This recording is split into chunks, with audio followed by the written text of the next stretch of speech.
Hello everyone, I hope you're having a wonderful day.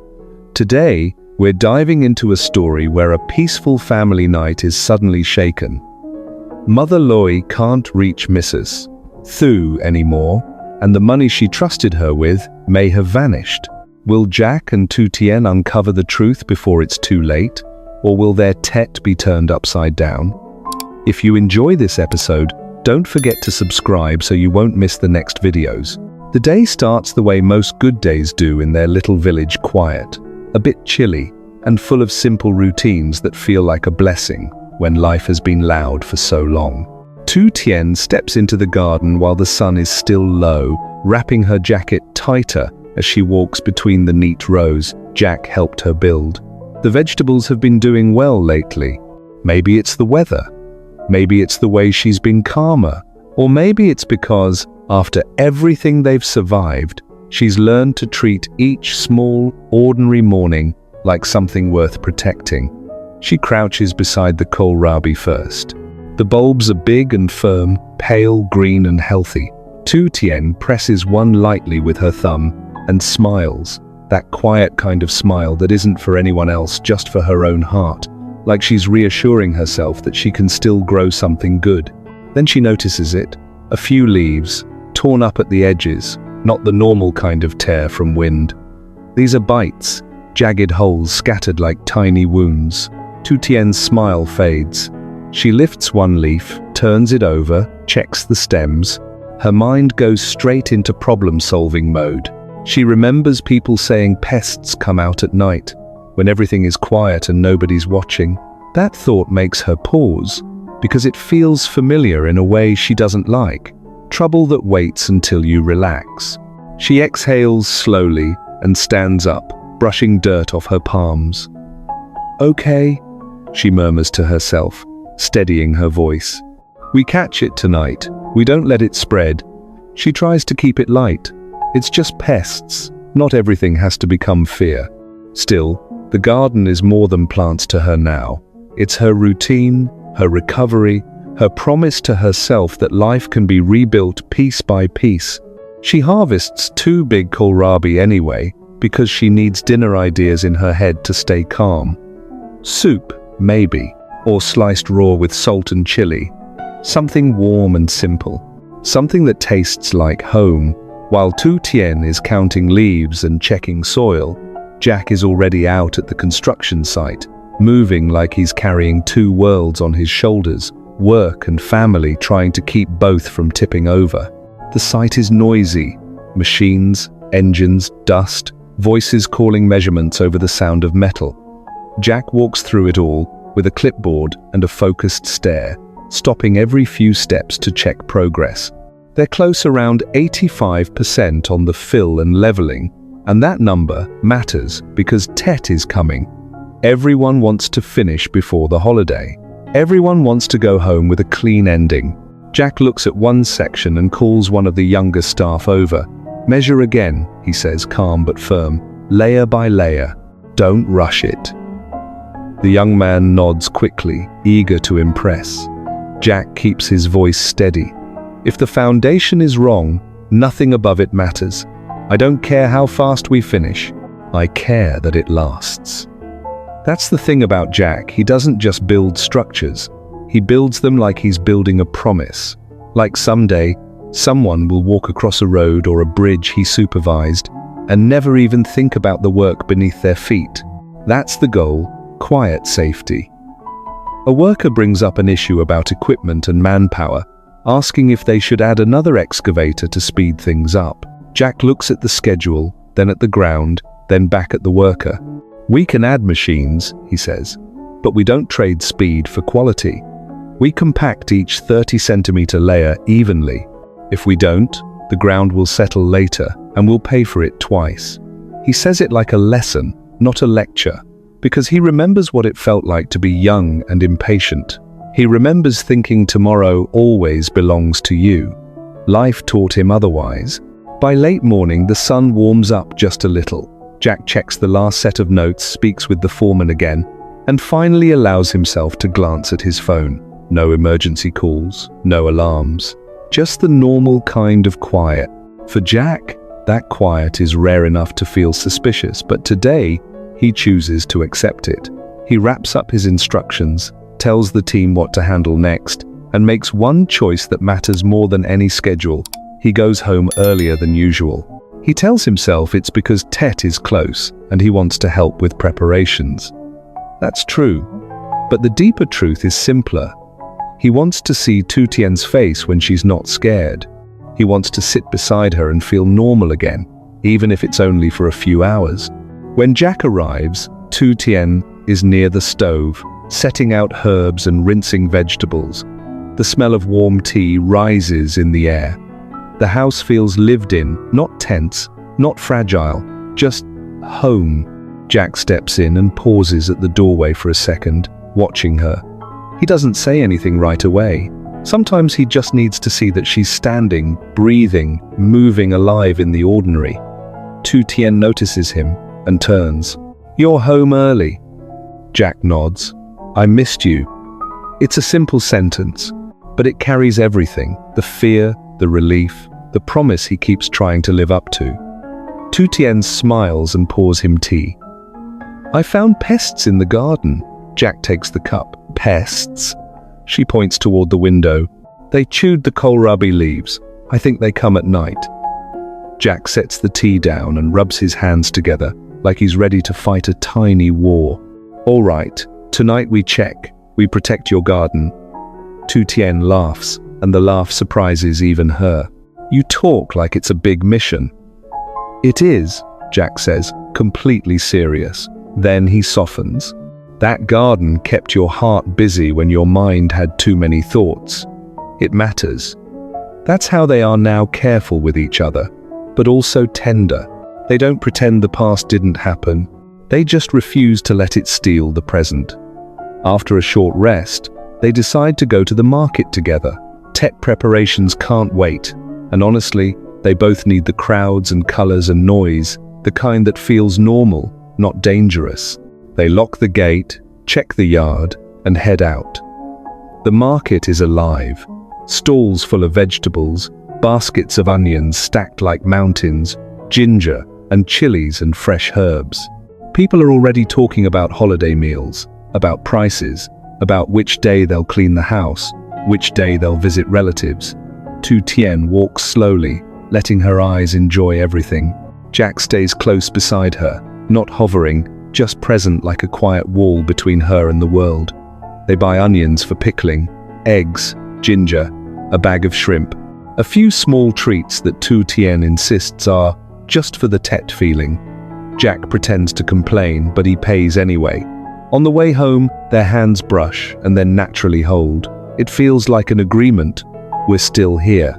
That evening, as they start preparing dinner, the house feels warm again, pots clinking, water running, the smell of garlic and soup rising in the air. And then Mother Ly arrives.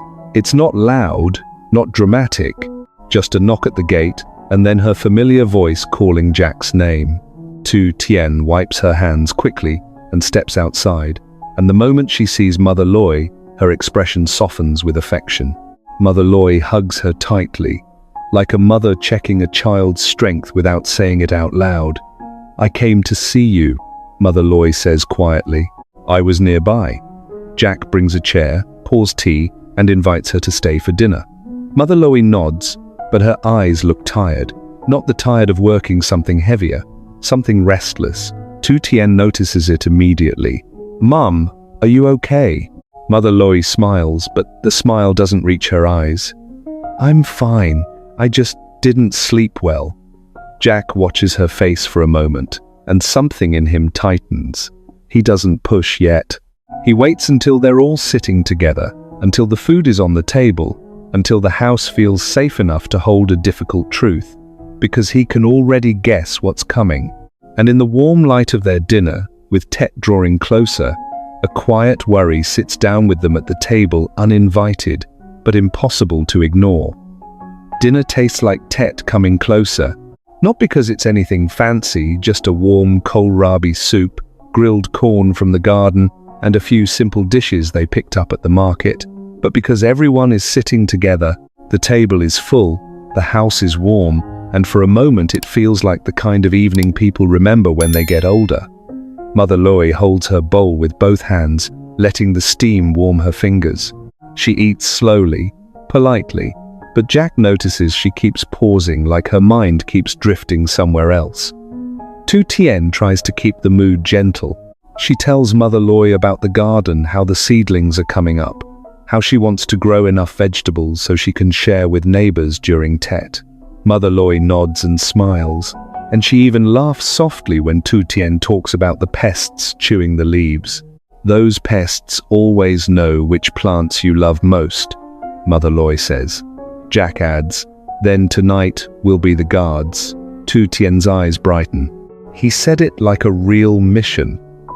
Mother Ly looks at Jack with a fondness that's almost painful. "You were like that even as a child. If I asked you to protect the chickens, you acted like the whole village depended on you." Jack chuckles. "Because you made it sound important." "It was important," Mother Ly replies, and her voice turns softer. "Back then, even one chicken was a big thing." The room settles into that comfortable kind of silence where nobody feels pressured to talk, because being together is already enough. Then, Mother Ly sets her chopsticks down and clears her throat. Jack doesn't rush her.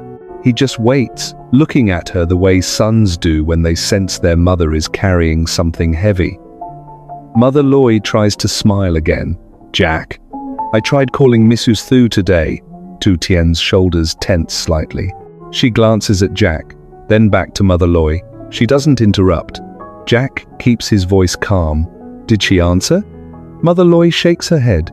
"No, I called so many times. It goes through, then nothing, or it rings and rings." Jack leans back in his chair, keeping his expression steady so he doesn't scare her. "Have you tried a different number? Or asked someone who knows her?" "I did," Mother Ly says quickly, like she's been rehearsing this. "I went down there too. The door was locked. The neighbors said they haven't seen her for days." The room gets quieter. Even the spoon in Tu Tien's hand stops moving. Mother Ly looks down at her bowl. "I told myself maybe she traveled, maybe she got busy. But, Jack, it's almost Tet. People don't disappear like that unless something is wrong." Jack's jaw tightens, not with anger at Mother Ly, but with worry for her. "Mom, listen, you did the right thing telling us." Mother Ly's eyes fill slightly. "I just wanted to help you. I kept thinking, if I could make a little profit, you wouldn't have to worry about capital, about projects, about pressure." Tu Tien reaches across the table and gently touches Mother Ly's hand. "Mom, you've already helped us so much. Just being with us is help." Mother Ly swallows. "But what if I made it worse?" Jack doesn't answer right away. He chooses his words carefully, because this isn't about money. It's about a mother's fear of failing her child. "We don't know anything for sure yet," he says, "but we have to treat it seriously. Tomorrow morning, we go to the local police station and report it. We ask them how to handle it properly." Mother Ly nods, but her breathing looks shallow. What if it really is a scam? What if I lose everything?" Jack's voice stays gentle, but firm. "Mom, even if money is gone, you are not alone. We will not let you carry this alone." Tu Tien adds softly, "We're family. We fix things together." Mother Ly's lips tremble. She turns her face away for a moment, trying to regain control. She's the kind of woman who raised a son through hard years. She doesn't like crying at a dinner table. But Tu Tien understands something about older hearts, how they hold worry quietly until the body can't hold it anymore. Tu Tien stands, moves behind Mother Ly, and wraps her arms around her shoulders in a slow, careful hug. Mother Ly's resistance lasts only a second before she leans back into it. Jack watches them, his eyes stinging. He takes a breath and speaks like he's promising something to the whole room. "Tonight," he says, "we eat, we rest, and after dinner, we go check the garden. We do the small things we can control. Tomorrow, we do the bigger things." It's a simple plan, but it gives everyone something to hold on to. After the meal, Jack washes dishes while Tu Tien makes tea. Mother Ly sits on the bench near the doorway, watching the warm water run, listening to the quiet domestic sounds. For a while, she looks calmer, like the house itself is reminding her she still has a place to land. Then, as if the night can't resist testing them, Mother Ly's phone buzzes. Her whole body stiffens. She grabs it too quickly, almost dropping it. Her eyes scan the screen, and the hope rises instantly, then collapses. "It's not her," she whispers. Tu Tien steps closer. "Who is it?" "A neighbor," Mother Ly answers, forcing a small laugh. "Just asking about Tet plans." Jack dries his hands and walks over. He doesn't take the phone from her. He just kneels slightly so he can meet her eyes. "Mom," he says quietly, "I want you to sleep at our place tonight." Mother Ly shakes her head at first. "No, I'll go home. I don't want to bother you." "You're not a bother," Jack says. "You're my mother," Tu Tien adds. "It's safer too. And tomorrow we go together." Mother Ly hesitates, then nods, defeated in the gentlest way. "All right, just for tonight." They lay out a blanket and pillow for her in the small guest area, and when Mother Ly finally lies down, Tu Tien sits beside her for a moment like a daughter would. "You should close your eyes," Tu Tien says softly. Mother Ly looks at her. "Tu Tien, thank you." Tu Tien smiles. "For what?" "For loving my son," Mother Ly says, "and for staying. Even when life gets ugly." Tu Tien's throat tightens. "He stayed for me too." Mother Ly reaches out and pats her hand. "Then you two keep doing that, no matter what." Later, when the house is quiet and Mother Ly is resting, Jack and Tu Tien step outside into the yard to check the garden like they promised. The night air is cold but clear. The moon is thin. Their flashlights sweep over leaves, stems, and soil. Tu Tien crouches beside the kohlrabi again, scanning carefully. Jack squats beside her, shoulders nearly touching. They don't find the pests right away, but the act of searching together makes Tu Tien feel steadier. It reminds her that even when something small threatens what she's built, she's not alone anymore. Jack whispers, "See, even pests come quietly, but we can be quiet too." Tu Tien lets out a small laugh. "You're really committed to being a guard." Jack tilts his head. "It's what I do." Tu Tien looks at him, the flashlight catching the softness in her expression. "You're tired, you know. You've been carrying so much." Jack's voice drops. "I'm not carrying it alone anymore." They stand and walk slowly back toward the porch. The house behind them glows warm, and through the window they can see the shape of Mother Ly resting, finally still. Tu Tien's eyes linger on that sight. "I hate seeing her like this." "I know," Jack says, "but she didn't do it because she's careless. She did it because she loves us." Tu Tien nods, and her voice turns quiet and emotional. "That's why it hurts." They sit on the porch steps for a moment, shoulder to shoulder, listening to the village night. Somewhere far away a dog barks once, then stops. Somewhere closer, the leaves rustle in the wind. Jack exhales slowly and says, almost like he's talking to the night itself, "I just want one Tet where we can breathe." Tu Tien leans her head lightly against his shoulder. "We'll get it. Maybe not perfectly, but we'll get it." Jack turns and looks at her. "Tomorrow, whatever happens, you stay close to me." Tu Tien nods. "And you stay calm." Jack smiles, just a little. "I'll try." They sit there until the tea inside cools, until the cold air makes them finally stand and go back in. And as Jack closes the door gently behind them, the house feels like a shelter again, warm, imperfect, but full of love. Tomorrow will bring answers, but tonight they choose to keep the peace they can still touch. A mother resting, a garden waiting, and two people who refuse to stop protecting each other. Tu Tien spends a crisp day tending her vegetable garden, thrilled by healthy kohlrabi, until she spots pest damage and quietly plans to protect her crops before Tet. Across town, Jack supervises multiple construction sites, pushing for quality and safety, while training a new worker and trying to finish key work before the holiday. By late afternoon, he heads home early, and the couple relax together, share tea, and shop at the busy market for onions, eggs, ginger, shrimp, and other Tet ingredients. Back in the kitchen, they cook, grill corn, and prepare pickles, enjoying a rare, simple happiness. Mother Ly visits for dinner, but her smile is strained. She confesses she cannot reach Mrs. Thu to withdraw her investment, and fear of losing the family's savings shadows the warm meal. Jack and Tu Tien promise to face it together.